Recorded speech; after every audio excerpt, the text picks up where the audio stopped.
কাকু, আপনার একটু লজ্জা নাই? আপনি এ কেমন ভিডিও দেখলে কাকু? কাকু, আপনি যে ভিডিও আমাকে দেখালেন সেটা দেখার পরে 2 দিন ধরে ঘুম নাই। কাকু, তুমি আমায় কি দেখালে? কাকু, তুমি এখন এর সমাধান বের করো। এই ভিডিও দেখার পরে আমার চোখে ঘুম নাই। কাকু তখন বলল, এর সমাধান খুব সহজ। আমি এর সমাধান করে দিতে পারবো। তোমার ভালো ঘুম হবে। মা, আমি বললাম, তুমি বেহুশের মতো ঘুমোবে। আমি কাকুকে হতাশ হয়ে বললাম, কাকু, আমি ঘুমাতে চাই, কি করলে আমার ঘুম আসবে? কেন তুমি আমায় ভিডিও দেখালে? কাকু তখন বলল, আজ রাতে তুই আমার ঘরে আমার জন্য একটি চা নিয়ে আসিস। তারপর আমি তো সমস্ত সমস্যার সমাধান করে দিব। আমি যখন রাতে কাকুর জন্য চা নিয়ে ঘরে গেলাম, তখন কাকু বলল, তুমি বিছানায় চুপ করে শুয়ে পড়। আমি কাকুকে বললাম, কাকু, আপনার রুমে আমি থাকবো কেন? কাকু তখন বলল, তুমি যদি ঘুম চাও তাহলে আমার এই বিছানায় শুয়ে পড়ো। তারপর আমি যখন বিছানায় শুয়ে পড়লাম, তারপর কাকু আমার সাথে সারা রাত ধরে। বন্ধুরা, আমার নাম সালমা। এখন আমার বয়স মাত্র 14 কি 15 বছর হবে। আমি এবার 8ম শ্রেণী পাশ করেছি। আমার পড়ার খুব শখ ছিল, কিন্তু বাবা আমার লেখাপড়ার বিপক্ষে ছিলেন। আমি আমার মা এবং কাকাকে বললাম, আমি আরও পড়াশোনা করতে চাই। তাই এখন আপনারা দুজনেই আমাকে সাহায্য করুন এবং আমার বাবাকে রাজি করান। কাকার দিক থেকে অনেক চেষ্টা করেছিল, কিন্তু বাবা কিছুতেই রাজি হচ্ছিল না। কারণ সে বলতো, আজকাল স্কুলে পড়াশোনা কম আর প্রেম প্রীতি বেশি হয়। তখন কাকা বাবাকে বুঝিয়ে একভাবে আমার গ্যারান্টি নিলেন যে আমি এরকম কিছু করব না, শুধু পড়ালেখার করব।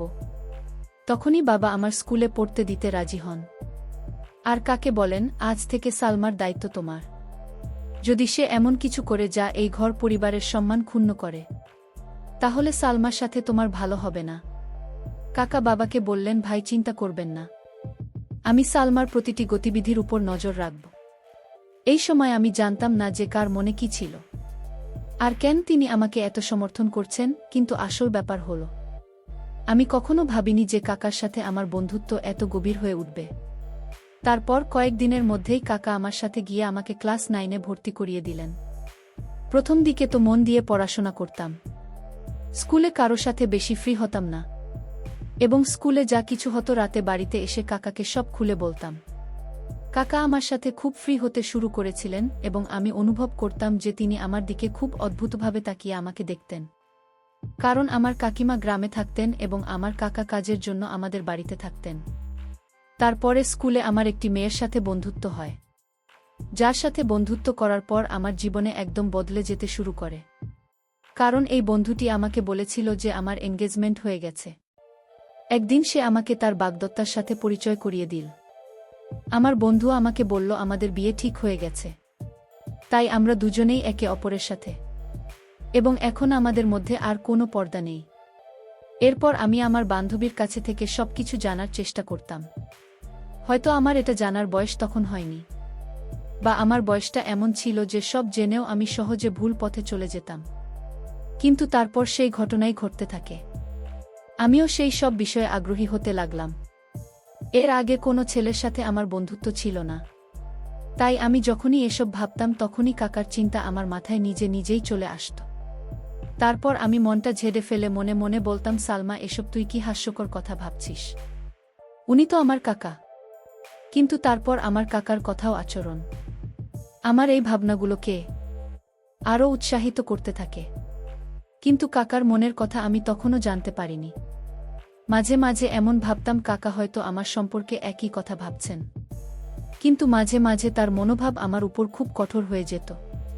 তিনি আমাকে মনে করিয়ে দিতেন যে তোমার বাবা খুব কঠোর এবং তুমি যদি কোনো ভুল করো তবে তিনি তোমার পাশাপাশি আমার অবস্থাও খারাপ করে দেবেন। তার কথাগুলো শুনে নিজেকে আগলে নিতাম। স্কুলে গেলেই আবার ওখানে সেসব কথা শুনতে পেতাম। তারপর স্কুল থেকে বাড়িতে ফিরে বন্ধুদের বলা কথাগুলো ভাবতে শুরু করলাম। সেদিন কাকার কাছ থেকে বাড়ি ফিরলে তিনি এসে আমার পাশে বসলেন এবং কথা বলতে লাগলেন।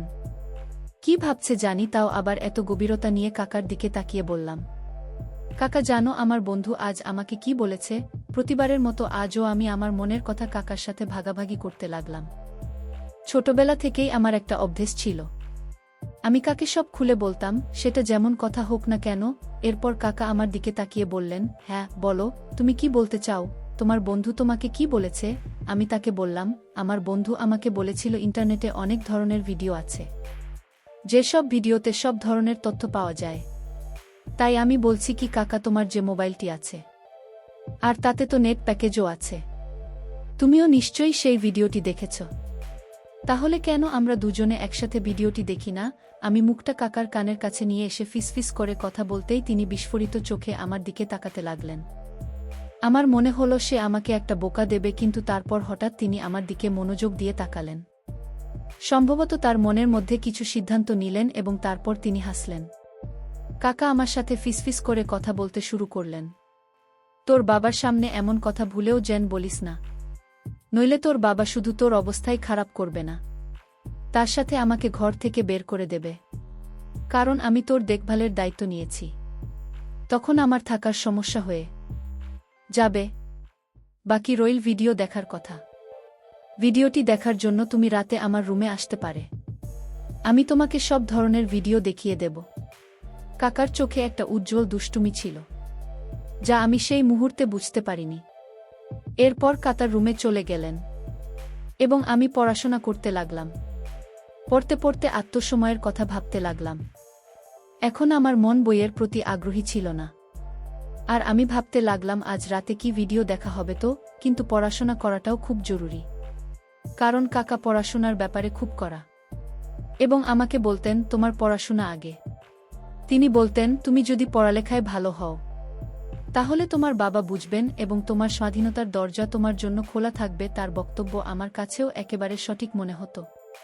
তাই আমি আমার মন থেকে সমস্ত কিছু মুছে ফেলে এক আগ্রহের সাথে আমার স্কুলে যেতে লাগলাম। আমি অপেক্ষা করতে লাগলাম কখন রাত হবে। রাত হলে শান্তিতে কাকার রুমে গেলাম। রুমে গিয়ে দেখি কাকা মেয়েদের পত্রিকা দেখছিলেন।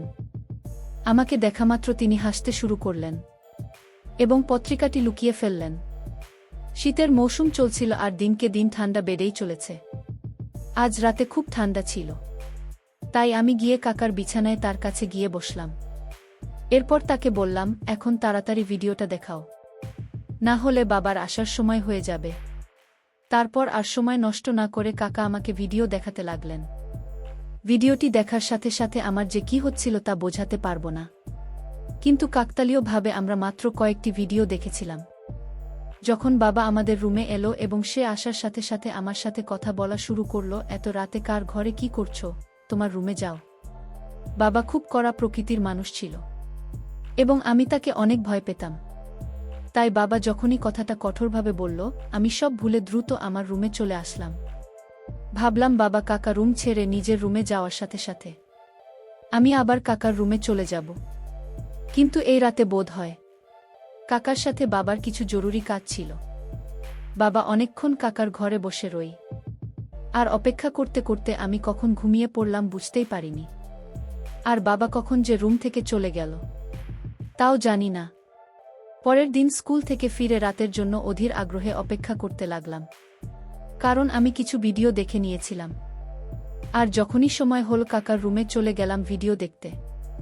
কিন্তু কাকা বললেন, এই মুহূর্তে আমি আমার অফিসের কাজ শেষ করছি, এক কাজ করো, কিছুক্ষণ পর আমার রুমে এসব ভিডিও দেখাত। সকাল থেকেই ভিডিও দেখার জন্য আগ্রহী হয়ে বসেছিলাম, তাই কাকার উপর একটু রাগ করে বসে রইলাম। আমার মোবাইলে হোয়াটসঅ্যাপ ইনস্টল করা হয়েছিল। তখন একটি নতুন নম্বর থেকে একটি মেসেজ এল। তার পাঠানো ছবি দেখে আমার চোখ বিস্ফোরিত হয়ে ওঠে।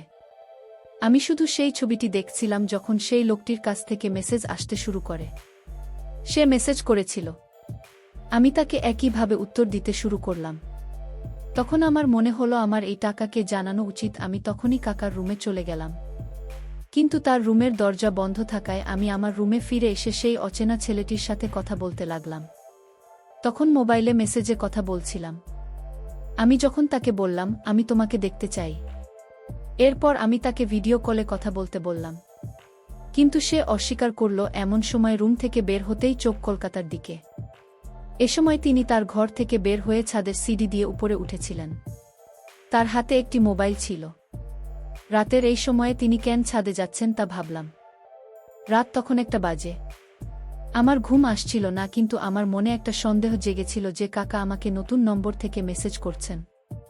আচ্ছা, এইসব ভাবতে ভাবতে আর কাকার কথা ভাবতে ভাবতে কখন যে ঘুমের মধ্যে হারিয়ে গিয়েছিলাম জানি না। আর একটা স্বপ্ন দেখলাম যেটাতে কাকা আমার সাথে ছিলেন, তখনই আমার চোখ খুলে গেল। খুব সকালে দেখি কাকার মেজাজ খুব ভালো ছিল। তিনি হাসছিলেন এবং আমার সাথে কথা বলছিলেন।